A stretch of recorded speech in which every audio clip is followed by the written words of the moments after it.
On n'a pas de CMO chez Doctolib, c'est un job qui est réparti au sein de différents départements. On a monté des petites agences internes, que ce soit au niveau du paid, au niveau du CRM. Concrètement, qu'est-ce que ça veut dire être CMO d'une structure comme celle-là ? Et une des caractéristiques quand on est CMO, c'est de faire comprendre et essayer de promouvoir auprès de nos clients notre capacité à chaque fois à adresser les enjeux sur les différentes facettes. On peut être client d'une activité, mais être prospect sur une autre ligne d'activité qu'on est capable de couvrir. Encore une fois, la pluridisciplinarité fait que ce que l'on couvre est large. Parce qu'il n'y a pas vraiment de définition du marketing, elle évolue tellement vite. Les attentes du CMO, elles sont complètement insensées. Cette phrase, tu vois, elle semble anodine de le meilleur hack de carrière, c'est de bosser pour un CEO qui comprend le marketing, mais tu vois, c'est une phrase toute bête, mais c'est tellement vrai. Voilà, l'objectif, c'était vraiment de se dire comment on recrute des experts de différents canaux, comment est-ce qu'on active tous les canaux marketing standards et on améliore notre perf inbound et la génération de leads. Et ensuite, au fil des réorganisations, parce que forcément, quand une boîte grandit comme ça, il y a quand même pas mal de choses qui changent. Je me suis un peu plus spécialisée sur la partie tech et product, on va dire. Donc, depuis 2020, maintenant, je suis plutôt affiliée au département product, parce qu'il faut savoir qu'on n'a pas vraiment de CMO, enfin, on n'a pas de CMO chez Doctolib. En gros, c'est un job qui est réparti au sein de différents départements. Et donc, depuis 2020, moi, je suis un peu plus sur la partie technique du marketing. Donc, au début, c'était vraiment sur les sujets, quels sont les développements produits qu'on peut faire pour améliorer la partie lead gen, et aussi quelles sont les équipes qu'on peut globaliser au sens anglais, et quels sont les process et les skills les expertises qu'on peut globaliser et pour aider les équipes locales à s'améliorer. Et donc, on a monté des petites agences internes, que ce soit au niveau du paid, au niveau du CRM, et au niveau de la partie website, ce qu'on appelle les marketing websites, puisqu'il y a certains sites qu'on gère avec un CMS. Et donc, il y a aussi besoin d'animer un peu tout ça. Et donc, petit à petit, après, ce scope a un peu évolué vers des sujets. J'avais aussi une partie B2C. Et après, petit à petit, c'est un peu évolué sur des sujets de plus en plus larges. Donc, sur la partie B2C, on a récupéré des sujets comme développement de toutes nos campagnes prévention. Donc aujourd'hui, sur notre site B2C, on promeut certaines campagnes de prévention avec des partenaires. Et petit à petit aussi, on m'a donné des scopes type, là, depuis quelques mois, la partie billing, la partie sales efficiency, la partie product-led growth, justement. Comment est-ce qu'on essaye de faire passer la boîte à justement quelque chose de très sales, juste un modèle un peu le plus motion hybride. ouais. Exactement. Et donc, du coup, maintenant, mon scoop aujourd'hui, c'est uniquement du B2B. Et les sujets liés au growth engine, donc que ce soit des développements produits liés au marketing, à sales efficiency, au product-led growth et au billing, gros sujet. Et ensuite, j'ai aussi des programmes managers qui vont être en lien avec qui vont travailler avec les équipes product pour coordonner un peu tous ces gros sujets. Et ensuite, j'ai un peu un pôle marketing operations, donc toujours ce pôle que j'ai depuis 2020, qui est quelles sont les expertises qu'on peut un peu globaliser, donc les agences internes liées au paid et au CRM et au site. Donc c'est un peu pas mal d'expertises différentes. Oui.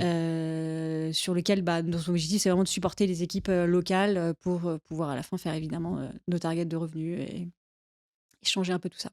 Paul, bienvenue. Donc toi, tu es le CMO France et Maghreb de PwC. PwC, référence en termes de cabinet d'audit et de conseil. Concrètement, qu'est-ce que ça veut dire être CMO d'une structure comme celle-là ? Alors bonjour Jordan, merci pour l'invitation. Je suis Grand très plaisir. content d'être à ton micro. Qu'est-ce que ça veut dire être CMO d'une entité comme PwC France et Maghreb ? C'est d'abord de s'assurer en fait qu'on est capable d'adresser les enjeux de nos clients et de leur porter à leur connaissance l'ensemble du panel d'offres que propose PwC. Et c'est vrai que c'est une des caractéristiques que l'on a. On le résume souvent à audit et conseil, mais on oublie aussi deux autres entités principales qui vont être les activités, tout ce qui va concerner au métier du legal, taxes, qui est couverte chez nous par PwC Société d'avocats.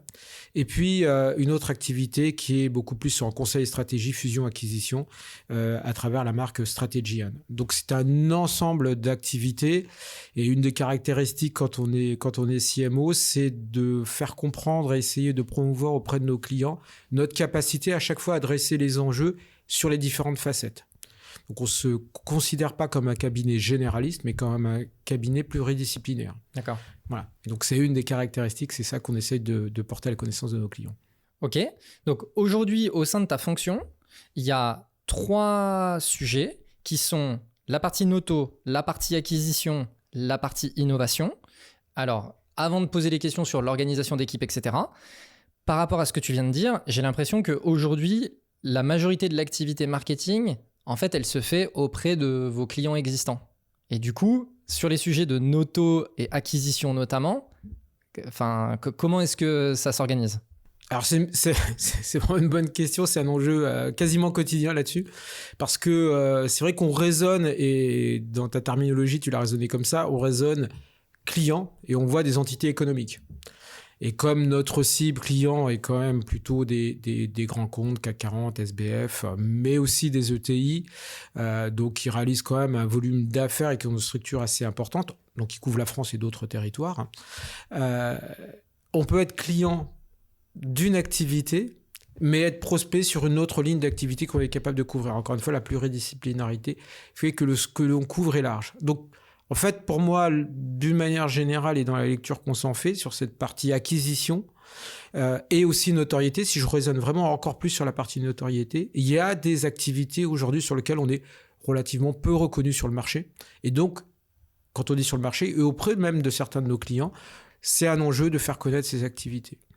Deuxième enjeu qu'on a assez souvent de notoriété, c'est, alors là je rentre un peu dans la cuisine interne, mais c'est assez classique des Big Four, ce qu'on appelle les Big Four, c'est qu'on a 2 grands corps d'activité, la partie audit et donc la partie conseil, comme je le décrivais, un peu large. La partie audit, elle est réglementée. C'est-à-dire que quand on appelle ce qu'on appelle un Channel One, quand on est Channel One chez un client, on ne peut pas vendre des activités de conseil. Parce qu'on ne peut pas auditer et vendre en même temps ce que l'on serait amené à recommander. C'est adjugé parti. Exactement. Donc, ce qui fait que régulièrement, il y a ce qu'on appelle des rotations. Donc, on ne peut pas rester ad vitam aeternam auditeur d'une entreprise. Et donc, il y a un vrai enjeu de regagner de la notoriété quand on est d'abord connu, par exemple, sur un métier d'audit, sur un compte, de faire comprendre à notre client et à l'ensemble, encore une fois, des entités d'un compte client, ce qu'on est capable d'adresser une fois qu'on ne sera plus auditeur.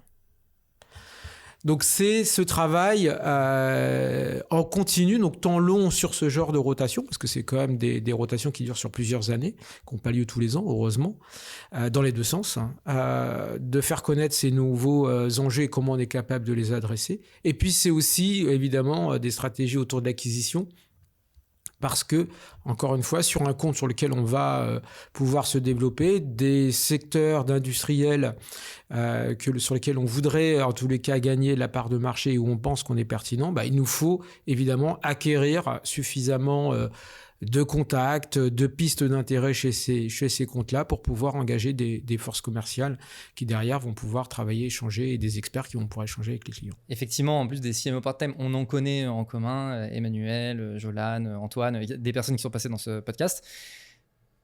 Comment t'expliques globalement qu'il y a de plus en plus de personnes qui se tournent vers ce type de...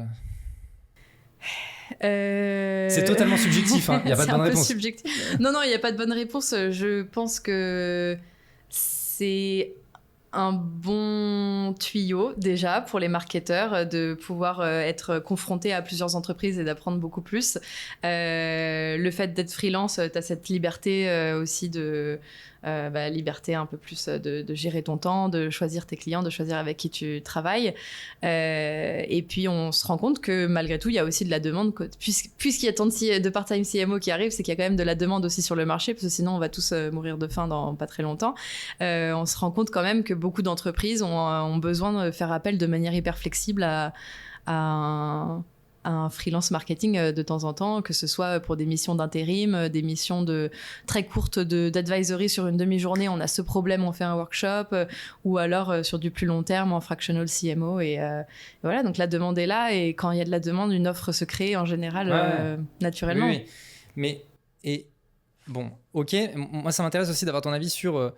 tu vois, on a parlé de pourquoi effectivement il y a de plus en plus de personnes qui se mettent en part-time et bon, ok, effectivement parce qu'il y a de la demande et tout, mais ça m'intéresse aussi de savoir, selon toi, pourquoi depuis, je sais pas, moi j'ai l'impression que ça fait 2 ans où vraiment il y a une grosse croissance. D'ailleurs, une data assez intéressante, c'est que l'année dernière, donc 2023, c'est vraiment de la data récente, les postes de leadership marketing en freelance ont pris plus 93% aux US. Donc, on voit bien en fait que, ok, il y a un truc qui se passe sur les postes leadership marketing, tu vois. Qu'est-ce qui fait que auparavant, c'était même pas une question, en fait, les postes de leadership, c'est vraiment du CDI, t'es là, voilà. Et qu'aujourd'hui, comme tu disais, il y a de plus en plus de boîtes, même qui font appel à toi sur vas-y, viens, on se prend une demi-journée, on machin. Qu'est-ce qui pousse les boîtes à prendre ces options-là ? Je sais pas, pour être honnête.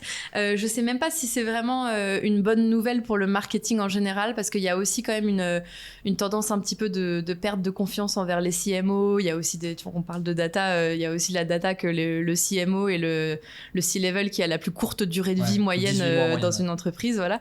Donc il y a peut-être un trust qui s'est cassé et que du coup les entreprises se disent aussi que ils sont plus ouverts à se dire tant pis, ce sera pas un engagement long terme avec cette personne, mais plutôt que je vais avoir un ROI rapide parce que la personne qui vient pour 6 mois ou 12 mois, ils ont envie d'avoir un impact et ils ont envie de créer quelque chose sur une durée limitée, donc ils vont peut-être être un peu plus au taquet, je sais pas, mais c'est clair que c'est à double tranchant. C'est pas 100% sûr que ce soit une très très bonne nouvelle pour les marketeurs très exec, dans le sens où il y a peut-être aussi cette perte de confiance, quoi. Mais tant mieux pour ceux qui sautent le pas et voilà. C'est clair. Mais tu dois en savoir aussi quelque chose puisque c'est quand même le cœur de ton métier chez Bulldozer. Qu'est-ce que t'en penses, toi ? Oui, non mais en fait, moi je pense qu'effectivement il y a une perte de confiance. Après, je pense aussi que aujourd'hui, on souhaite de plus en plus des CMO experts et que, en fait, tu vois, t'es une boîte B2B qui fait 50 millions de CA par an, admettons, et qui veut passer le cap des 100. En fait, des personnes qui ont eu une expérience de leadership, qui ont vécu le passage de 50 à 100 millions et qui font du B2B, il n'y en a pas des masses. Et étant donné que c'est des profils qui sont rares, tu te dis, en fait, aujourd'hui, j'arrive pas à les trouver. Et quand tu n'arrives pas à trouver des personnes que tu peux loquer, tu te dis, en fait, j'ai une option B qui est plutôt de m'appuyer sur du leadership as a service, sur des personnes sur des périodes assez courtes qui vont venir, tu vois. Et je pense qu'en fait, c'est un peu un espèce de mix de ces sujets-là, en fait. Ouais. Et bonne chose, mauvaise chose, tu vois, parce que tu disais, je suis pas sûr que ce soit une très bonne nouvelle pour les marketeurs. Je sais pas, honnêtement. Mais je pense que ça révèle aussi quelque chose qui est un peu une incompréhension du rôle profond du marketing, qui est c'est important que, tu vois, le marketing, c'est vraiment une compréhension, c'est marketing, tu vois, c'est la compréhension parfaite du marché, des produits, des machins et tout. Et ça se fait pas comme ça, en fait. Et donc, tu vois, c'est un peu ce challenge de... Ok, on a besoin de performances un peu court terme et du coup, on va venir quelqu'un qui va venir avec son playbook, qui va dérouler son playbook sur les 6 prochains mois. Et en même temps, oui, c'est une recette un peu toute faite qui n'est pas très adaptée à notre... Tu vois, je suis pas en train de servir ma paroisse en disant ça.